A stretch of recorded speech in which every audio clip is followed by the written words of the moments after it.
المصطفى المقاصدنا واغفر لنا ما مضى يا واسع الكرم اللهم صل وسلم وبارك عليه وعلى آله الفاتحة إلى روح سيدنا وحبيبنا الشفيع رسولنا محمد بن عبد الله وآله وأصحابه وأزواجه وذريته وأهل بيته ثم إلى روح شمس الدين أبو عبد الله محمد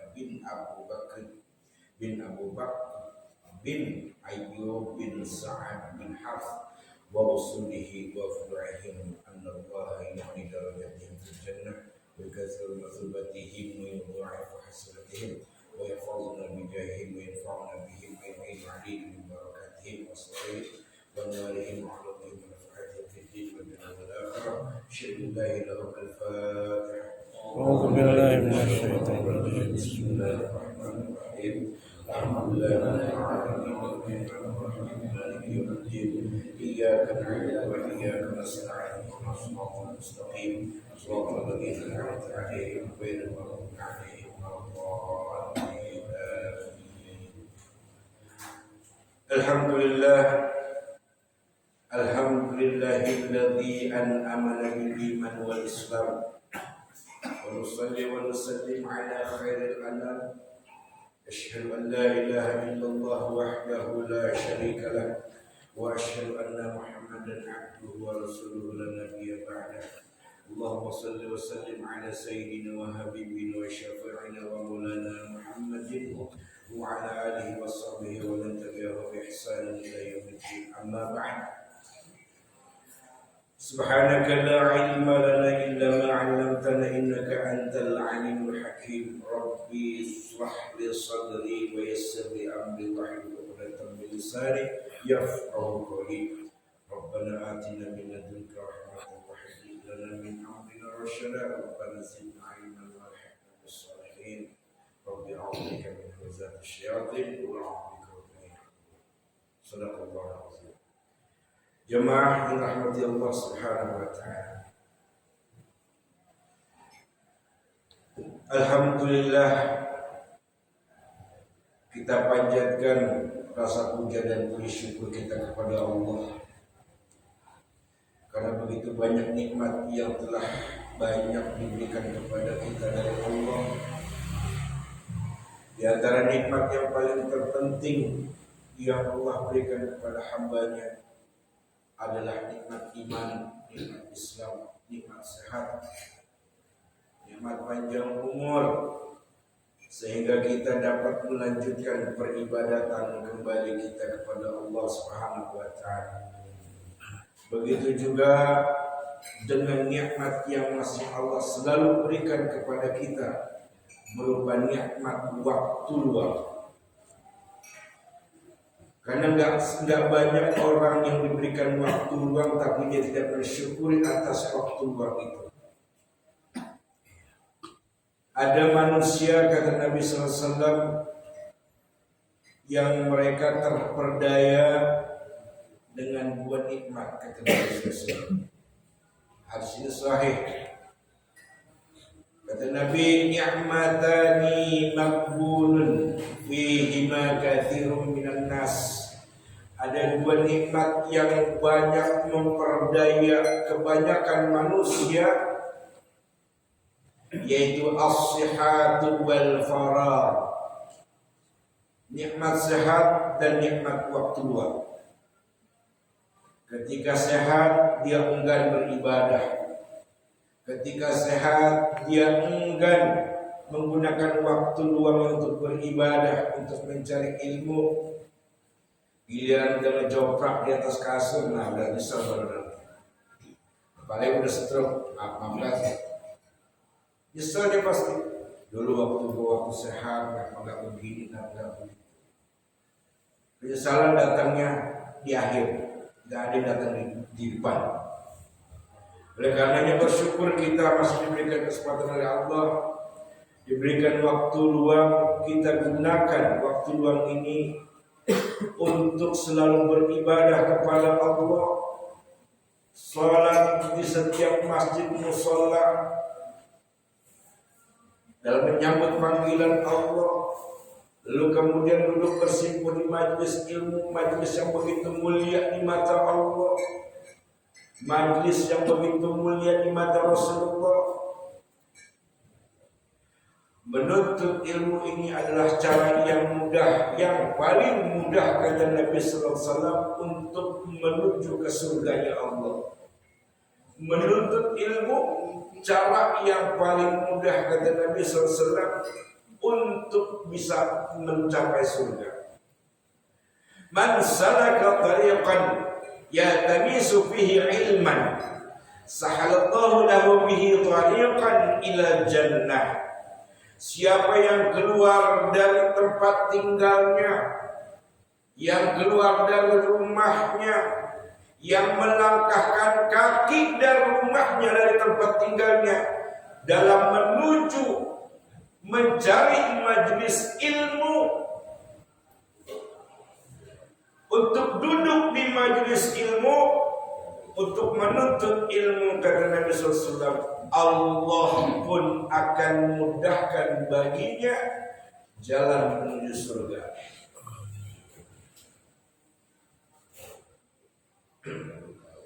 Oleh karenanya memang benar Nabi SAW pernah bersabda, kullu ummati yadkhulul jannah. Semua umatku pasti masuk surga. Illa man aba, kecuali yang enggak mau, kata Nabi SAW.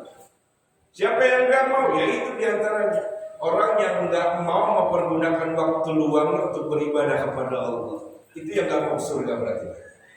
Yang lebih baik membela-belain dirinya tidur, padahal azan subuh sudah berkumandang. Dia bela-belain nonton TV, padahal azan sudah berkumandang.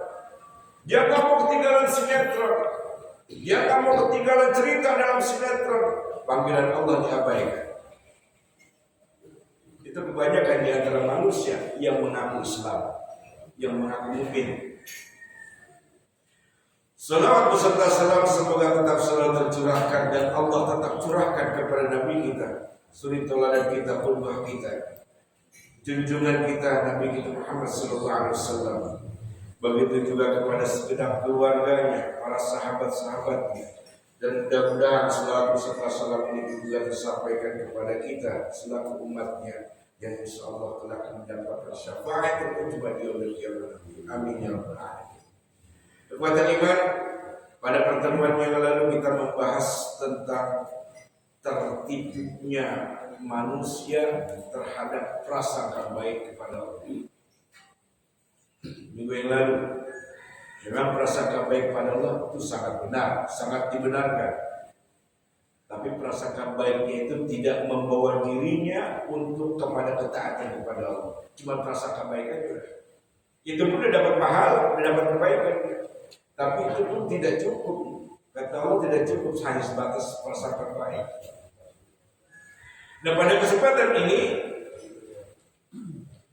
Ibnu Qayyim menuliskan fasal baina afwillahi wa amrih, yaitu tentang antara ampunan Allah dan perintahnya. Pasal tentang antara ampunan Allah dan perintahnya. Faslun baina afwillah wa amrih. Wa katsirun minal juhal i'tamadu ala rahmatillah wa afwihi wa karamih wa dayya'u amrahu wa nahyah wa nasu annahu syadidul iqab wa annahu la yuraddu ba'sahu 'anil qaumil mujrimin. Pembahasan tentang Maha Pengampunnya Allah, kata Ibnu Qayyim, dan juga atas perintahnya. Banyak orang-orang yang tidak mengerti, kata Ibnu Qayyim, tentang bagaimana cara mengumpulkan ampunan Allah dengan perintahnya. Ini jarang dibahas oleh para asatidz. Antara ampunan dengan perintah.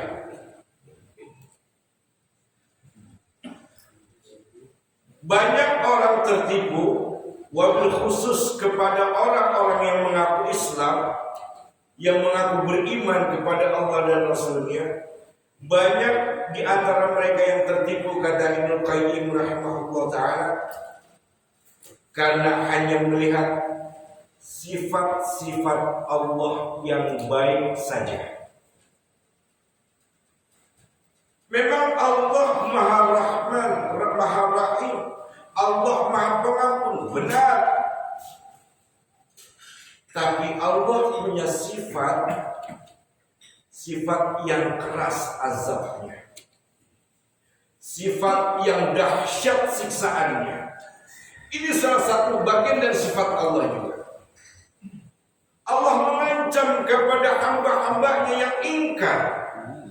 Allah mengancam kepada hamba-hambanya yang terlena, selalu bermegah-megahan, selalu melalaikan waktu-waktunya kepada hak-hak Allah.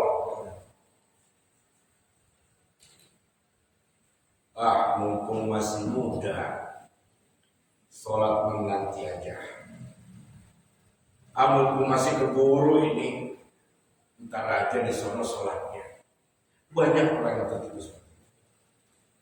Mau perginya mendekati waktu sholat, setengah jam sebelum sholat waktu sholat, setengah jam nyampe di sono sholat waktu sholat bisa. Dia nggak tahu apa yang terjadi nanti di perjalanan. Apakah dia selamat sampai tujuan? Belum tentu. Banyak orang yang melalaikan itu.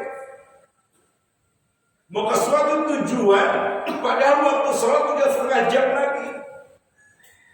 Nanti sholat juga keburu, tenang aja. Allah Maha Rahman, Allah Maha Rahim. Kita pasti diterima sholatnya, yakin. Bagus atas keyakinannya, bagus atas prasangka baiknya kepada Allah, bagus. Tetapi jangan sampai mereka akan aman dari makar Allah. Gak ada manusia yang aman dari makar Allah. Gak ada manusia yang aman dari makar Allah. Kenapa? Karena Allah sangat begitu keras azab pada orang-orang yang menganggap sepele dalam hal ibadah kepada Allah Subhanahu wa Ta'ala. Banyak seperti itu. Dia mengaku dia yakin sampai tujuan bisa sholat zuhur. Gak taunya di jalan mati. Kita nggak tahu. Benar dia bilang Allah Maha Pengampun, benar. Tapi karena kelalaiannya itu menjadi dosa besar. Menganggap sepele waktu ibadah pada Allah Subhanahu wa Ta'ala. Ikhwatul iman. Termasuk juga dari sifat Allah bahwasanya kalau Allah sudah berjanji tidak akan pernah mengingkari janjinya. Ini sifat Allah juga. Allah memang Maha Pengampun, Allah Maha Pengasih, Allah Maha Penyayang. Tapi kebanyakan orang terlena dengan itu semua, tidak memperhatikan sifat-sifat Allah yang lain. Allah Maha menepati janjinya, ini sifat Allah. Allah Maha keras azabnya, ini pun sifat Allah. Yang diperhatikan manusia itu sifat-sifat Allah yang baik aja. Jadi dengan memperhatikan itu menganggap sepele hak ibadah kepada Allah. Imam Ibnu Qayyim berkata, kata beliau, wa man ya'tamada 'ala al-'afwi 'ala al-israr 'ala al-zambil fa huwa kal mu'anid. Siapa yang hanya bergantung saja, mengandalkan saja atas kemahaampunan Allah, akan tetapi dia terus melakukan maksiat, terus melalaikan perintah Allah, terus mengabaikan, menganggap sepele hak-haknya Allah, maka dia dikatakan ada israr. Dia melakukan maksiat itu dengan sengaja, menganggap sepele ibadah Allah, al-israr, sengaja melakukan maksiat. Itu bagian maksiat. Menunda waktu hak Allah. Menunda waktu hak Allah. Seorang atasan saja kalau memerintahkan anak buahnya, kalau anak buahnya ditunda-tunda perintah bosnya, marah nggak bos? Marah, nggak taat dibilangnya sama atasan. Itu seorang bos terhadap anak buah. Lalu kemudian kata Ibnu Qayyim, dia sengaja terang-terangan melakukan maksiat, melalaikan perintah Allah, yang bukan karena dia nggak tahu tentang dosa yang dia lakukan. Dia tahu itu dosa, menunda. Karena kan Allah sudah berfirman, Inna salata kanat 'alal mu'minina kitaban mawquta, kata Allah. Salat itu sudah ditetapkan atas waktu-waktunya bagi orang-orang mukmin. Sudah ditetapkan Allah Subhanahu wa taala.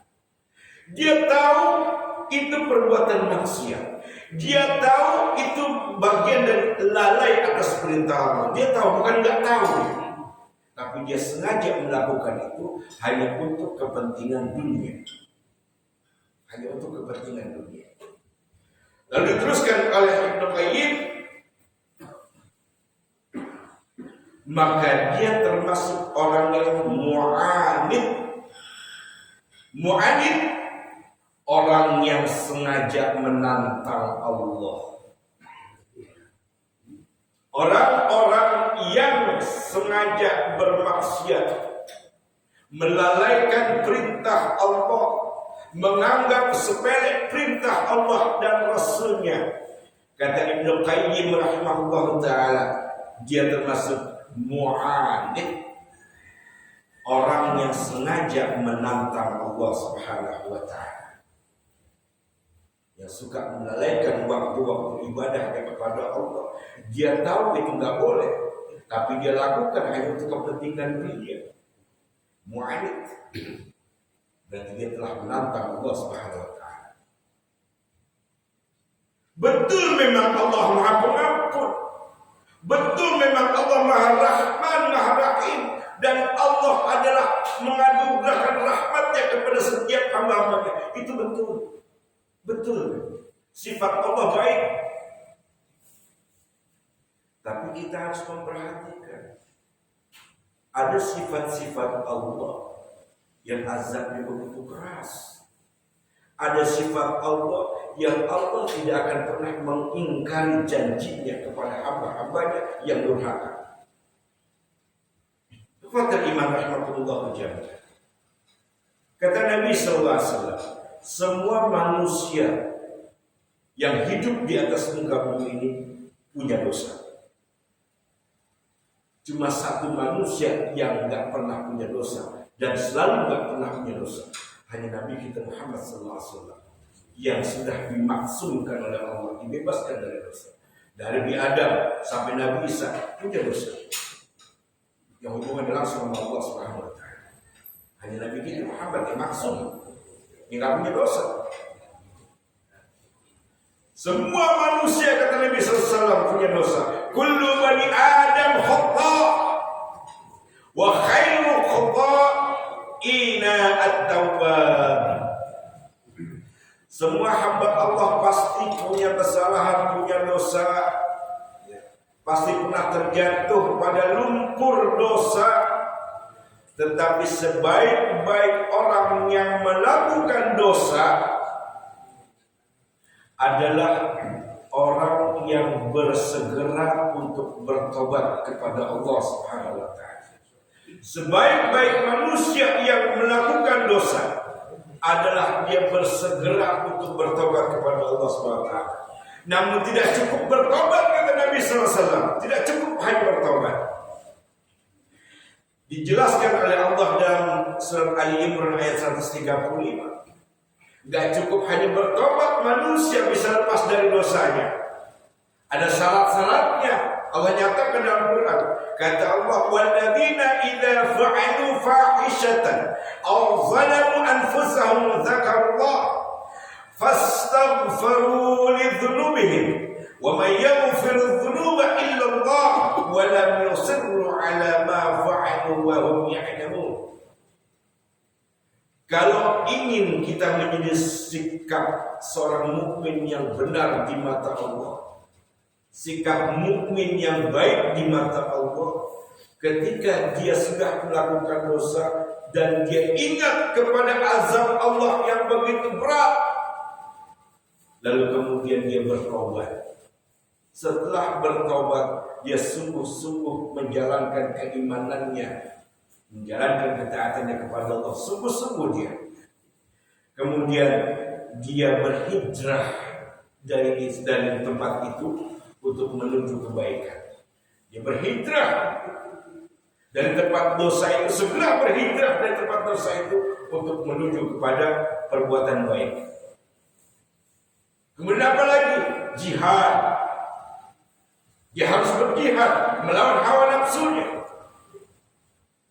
Dia harus, ini syarat-syaratnya diterima taubat oleh Allah Subhanahu wa taala. Dia harus benar-benar beriman. Ketika sudah bertobat, dia harus benar-benar beriman. Kemudian dia harus berhijrah dari tempat yang dia lakukan di atas dosanya itu. Dan dia harus berjihad kepada Allah, melawan hawa nafsunya. Sanggup? Kalau sanggup, diterima tobatnya. Kalau itu nggak dilakukan, maka tobatnya belum bisa diangkat oleh Allah Subhanahu wa taala, belum bisa diterima. Salat saja ada syaratnya untuk bisa diterima oleh Allah. Salat aja yang kita lakukan, salat.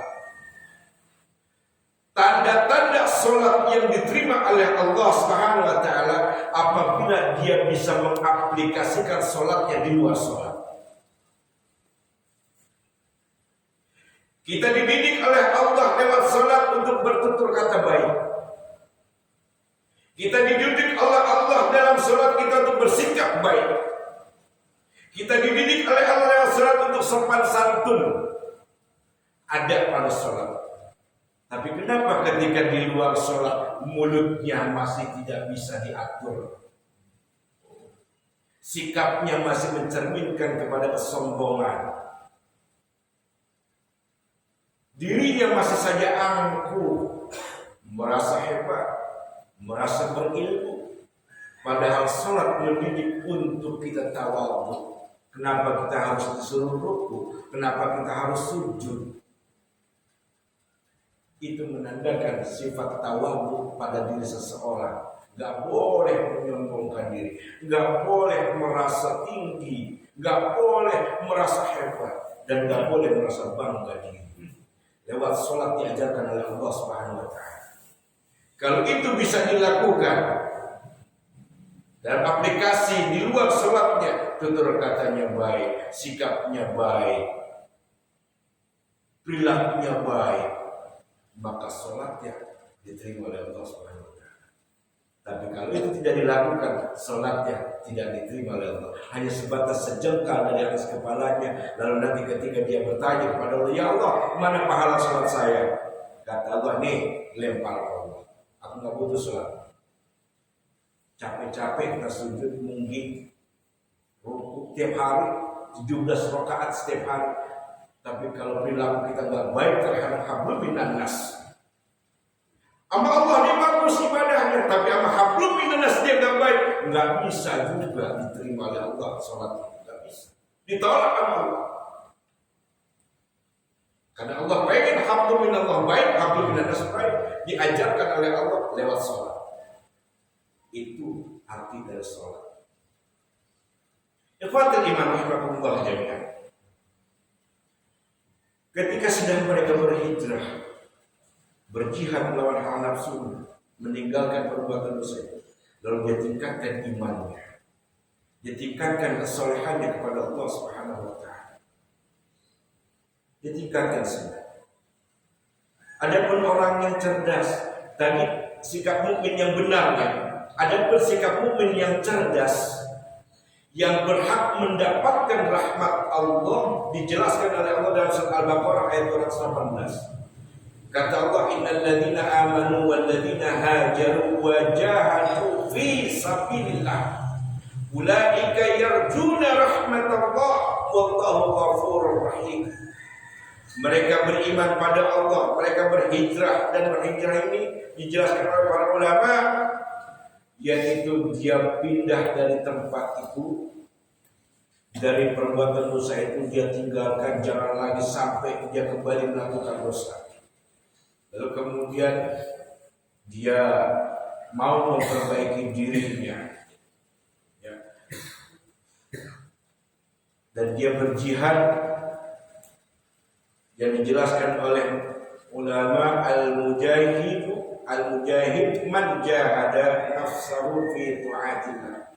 Dia senantiasa mau berani melawan hawa nafsunya karena dia cinta kepada Allah, karena dia mengharap rahmat Allah, karena dia mengharap ridha Allah.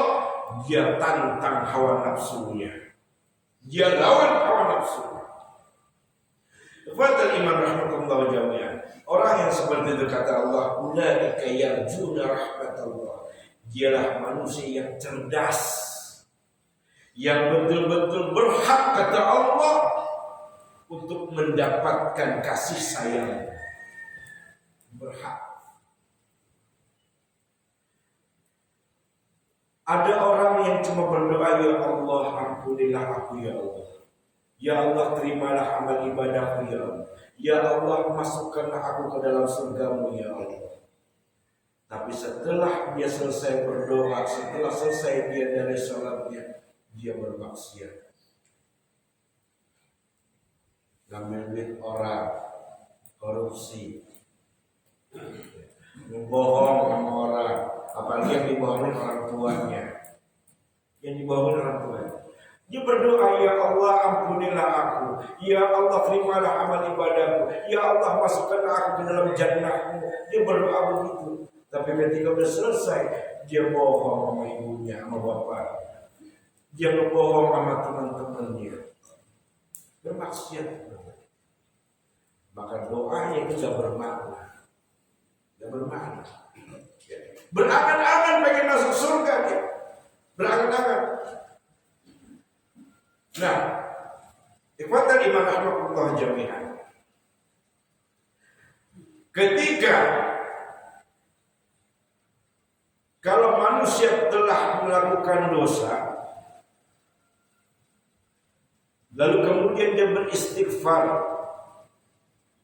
maka kata Nabi nggak cukup hanya sebatas istighfar. Wa atbi'is sayyi'atal hasanah tambuha. Iringin perbuatan dosa itu agar tertutup perbuatan dosa itu dari melakukan kebaikan dan kebaikan. Tutup perbuatan dosa itu. Jadi gak cukup hanya beristighfar, kata Nabi SAW. Dulu para sahabat selesai melakukan ibadah kepada Allah, selesai sholat 5 waktu,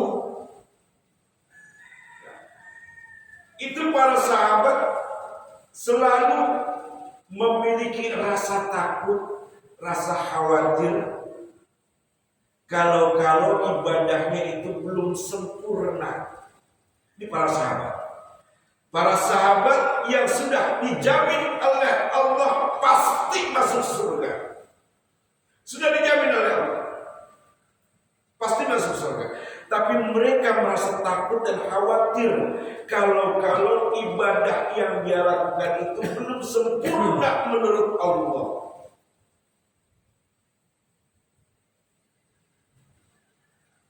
Lalu apa? Jelaskan oleh Allah Subhanahu wa taala dalam surat Al-Anbiya ayat 90. Kata Allah, "Innahum kanu yusari'una fil khairat wa yad'unana raghaban wa rahaba." Mereka itu senantiasa cepat dalam melakukan kebaikan. Ini para sahabat. Padahal mereka sudah dijamin oleh Allah masuk surga, sahabat-sahabat Nabi. Tapi mereka senantiasa selalu cepat dalam melakukan kebaikan, melakukan ibadah, dan mereka selalu merasa takut dan berharap kepada ampunan Allah Subhanahu wa taala. Ini yang benar. Ada orang yang merasa bangga diri ketika dia sudah sholat 5 waktu yang wajibnya. Bangga manusia. Kata ulama, banyak manusia yang berbangga diri, yang ujub terhadap ibadahnya karena dia telah sholat 5 waktu, menggugurkan kewajiban. Banyak manusia yang ujub. Kenapa dikatakan kata ulama ujub? Dia merasa bangga karena dia pikir akan diterima ibadahnya, akan merasa diterima ibadahnya. Sementara yang sunnah, Allah ridha terhadap pekerjaan yang disunnahkan oleh Nabi SAW. Qabliyah, ba'diyah, salat duha, tahajud, Allah ridha. Dan salat sunnah rawatib ada yang muakkad, ada yang ghairu muakkad. Yang muakkad, yang ditekankan salat sunnah rawatib seperti sebelum zuhur itu muakkad 4 rakaat. Sebelum asar 4 rakaat. Ini Nabi gak pernah ditinggalin. Lalu kemudian ba'da salat maghrib 2 rakaat. Ba'da isya 2 rakaat. Itu yang muakkad. Tapi kebanyakan orang setelah salat maghrib ngos. Padahal ba'diyah maghrib itu muakkad, ditekankan oleh Nabi SAW. Memang benar, kalau sunnah itu dikerjakan dapat pahala dan dikerjakan nggak dosa. Benar memang benar. Ya, tapi kebanyakan orang merasa bangga diri dan sholat 5 waktu. Dia nggak tahu para sahabat aja merasa kurang puas terhadap ibadahnya. Maka lalu diselingi dengan yang sunnah untuk menutupi kekurangan ada yang pada sholat wajibnya. Itu para sahabat. Lah kita yang bukan sahabat, yang belum dijamin masuk surga, bangga terhadap sholat wajibnya. Bagus memang, dia udah mengerjakan sholat wajib, tapi hanya sebatas menggugurkan kewajiban. Kalau dia mengerjakan yang sunnah, berarti memang yang wajib, yang sholat wajib sudah menjadi kebutuhan, yang sunnah sudah dianggap menjadi kewajiban. Itu seorang mukmin yang benar. Seorang mukmin yang benar, sholat 5 waktunya sudah dianggap kebutuhan, yang sunnahnya bagi dia sudah merupakan kewajiban. Bila ditinggalkan berarti dia nggak puas. Qabliyah, ba'diyah, duha, tahajud, dan sholat sunat. Witir terutama. Witir. Ini banyak orang yang nggak mau melakukan sholat witir. Dikatakan cuma Ramadan doang. Padahal setiap hari witir itu harus. Ilmu akan. Sunnah akan witir. Minimal 1 rakaat kata Nabi SAW. Tapi banyak orang yang enggak mau melakukan sholat sunnah witir. Melalaikan sholat sunnah. Nah, ikhwatul iman rahimakumullah jami'an. Kata Hasan ibnu Ali, cucu Nabi kita Muhammad SAW, berwasiat kepada kita. Kata Hasan, wa kana yaqulu inna qauman al-haqqumul amani al-maghfirah hatta kharaju min ad-dunya bi ghairi taubah. Berhati-hatilah kalian, karena ada sebagian kaum yang mereka terkecoh dengan angan-angan maghfirah. Ada satu kaum yang terkecoh dengan angan-angan maghfirah. Nih, Hasan ibnu Ali cucu Nabi SAW berwasiat. Yang mereka berkata, Allah itu maha pengampun, Allah itu maha pemurah. Tenang, nggak usah khawatir, nggak usah terlalu takut. Yang penting kan kita sudah beribadah. Satu kaum yang terkecoh ceritakan oleh Hasan. Nah, ketika dia mau wafatnya, ternyata Allah tidak memberikan kesempatan dia untuk bertobat. Ketika menjelang wafatnya, tidak diberikan kesempatan oleh Allah untuk bertobat, karena merasa diri aman, dan berangan-angan dapat maghfirah Allah. Merasa tenang aja, masih muda, masih panjang waktu, berangan-angan. nggak berseberangan terhadap menjalankan ketaatan kepada Allah Subhanahu wa taala. Nah, hati-hati kata Hasan Ibnu Ali radhiyallahu anhu. Ada sebagai kaum yang tertipu karena lantaran angan-angannya mereka terhadap Maha Pengampunnya Allah, sehingga mereka keluar dari dunia alias mati. Mereka mati namun tidak diberikan kesempatan oleh Allah untuk bertobat atas angan-angannya itu. Ya. Pede. Kalau bahasa kita bilang kepedean. Ya, para sahabat aja nggak merasa pede. Padahal sungguh sangat luar biasa amal ibadahnya, tapi nggak merasa kepedean kepada Allah. Lah kita orang biasa yang belum tentu dijamin masuk surga, kepedean kita. Tentang udah sholat 5 waktu, kepedean bakal dapat kabul. Tapi enggak maksimal dalam menjalankan ketaatan kepada Allah Subhanahu wa taala. Bagian akhir ada nasihat dari Nabi SAW. Ini hadis sahih yang diriwayatkan oleh Imam Bukhari dan Muslim.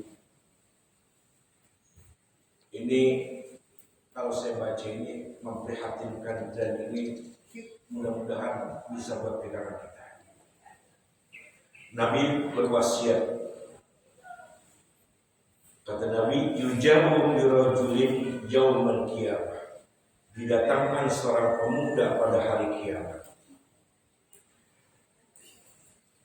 Fayulqa finnar, dan dia dicampakkan oleh Allah ke dalam api neraka.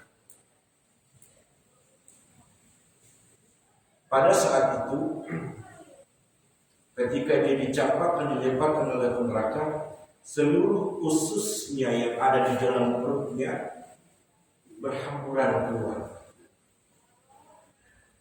Dan si pemuda itu mengelilingi neraka. Usus dalam keadaan berhamburan dan keluar dari perutnya, disiksa sama Allah di neraka, disuruh keliling neraka. Jalan, muterin neraka. Ya. Kemudian penduduk neraka bertanya, wahai fulan, bukankah engkau ketika di dunia suka ceramah? Bukankah engkau ketika di dunia suka mengajar ngaji? Bukankah ketika di dunia engkau sering berkhutbah Jumat? Bukankah ketika di dunia dulu engkau sering bertakbir akbar, memberikan nasihat kebaikan untuk meninggalkan kemungkaran? Kalau yang seperti itu siapa?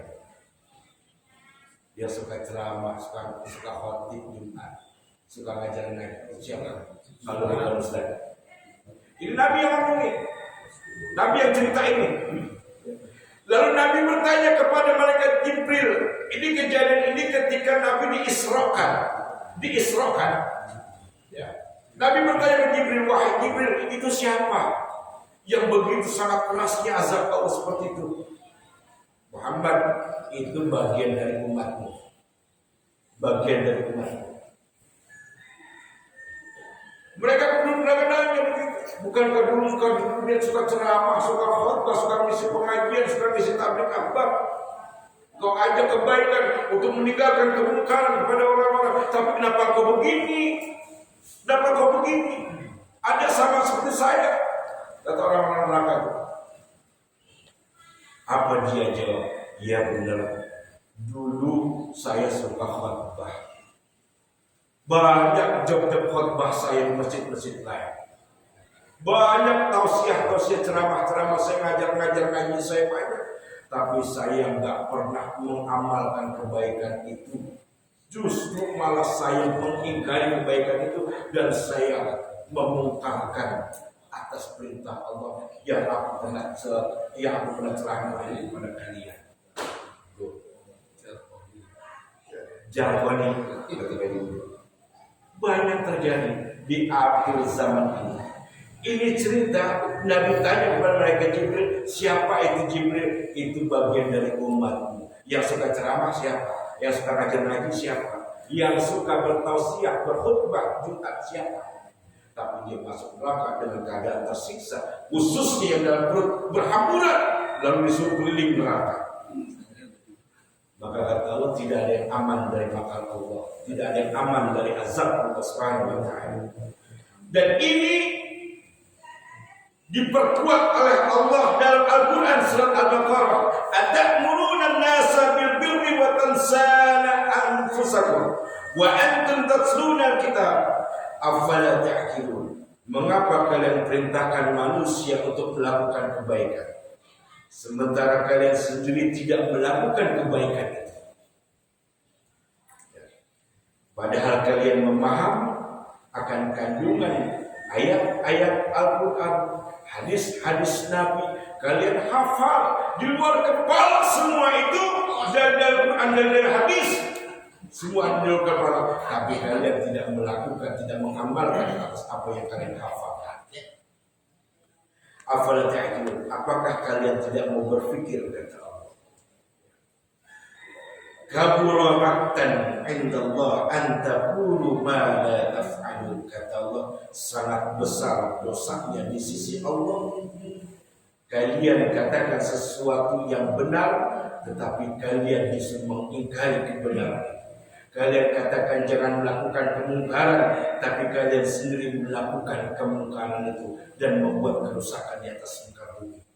Sungguh besar akibat dosa yang kalian lakukan. Siapakah dia? Dialah orang-orang yang berilmu, bukan orang-orang kaya, orang-orang. Allahu a'lam bishawab. Mudah-mudahan ini bermanfaat bagi kita. Mudah-mudahan kita diselamatkan oleh Allah Subhanahu wa taala dari merasa aman, dari merasa bangga diri terhadap ibadah kita. Mudah-mudahan kita dijadikan oleh Allah sebagai hamba-hamba yang penuh dengan tawadhu kita kepada Allah, kepada sesama manusia, dan mudah-mudahan kita diselamatkan oleh Allah selalu dan kita mati dalam keadaan husnul khatimah. Amin ya rabbal alamin. Saya pernah dengar kalau ada orang yang sholat subuhnya kesiangan, dia bangun jam 8, gak sempat sholat subuh. Kata guru saya, silakan lakukan sholat qoboan subuh di waktu zuhur. Boleh, bayar. Kalau dia nggak mau sholat sunnah, kenapa? Kalau sunnah itu kan buat dikerjakan pahala, tapi nggak apa-apa. Yang penting kan yang kita bayar utangnya itu kan wajib. Jadi kita mementingkan yang wajib, mendahulukan yang wajib. Gitu loh. Jadi memang Allah itu tidak menghutangkan, tapi kita merasa hutang kepada Allah atas kejahilian kita. Karena kita memang ingin dipandang orang yang baik, orang yang cerdas, dan ingin memang mengharap maghfirah. Ayo lakukan, kata Allah. Lakukan kebaikan itu segera, ambil, jangan ditunda. Silakan kita cicil. Ini kata penjelasan ulama dan para guru. Jadi sholat sunnahnya mau dikerjain, alhamdulillah silakan. Tidak apa-apa. Yang penting kobornya, kalau sholatnya itu aja sebagai pembayaran. Mudah-mudahan itu bisa jelas terus. Kalau misalkan alhamdulillah ghafuri lil 'abdil ghururi wal fatihil umuri wa mawatil umuri wassalatu ala wa ma wassalamu tamama ala ma yaji mama wa anbiya'i wa wasrabika an-nujumi fi qudwatil marami lil qurbi wal ajami ya rabbana tarafna bi annana tarafna wa annana asrafna ala nada ashrafna fatub alaina tauba تغسل دخولنا حوبا واستر لنا العورات وآمن الروعات واغفر لوالدينا ربي ومولودينا والآل والإخوان وسائر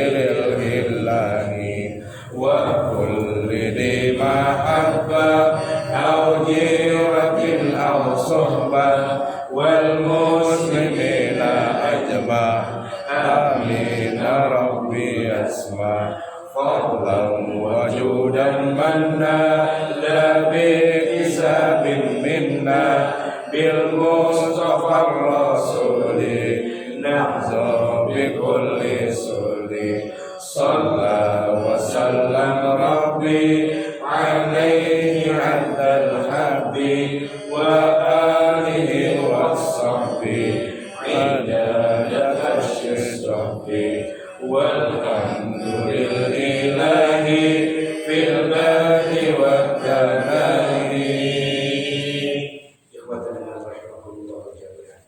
Terima kasih atas segala perhatian. Mohon maaf atas segala kekurangan. Subhanallah wa bihamdika asyhadu an la ilaha illa anta astaghfiruka wa atubu ilaik. Assalamualaikum warahmatullahi wabarakatuh.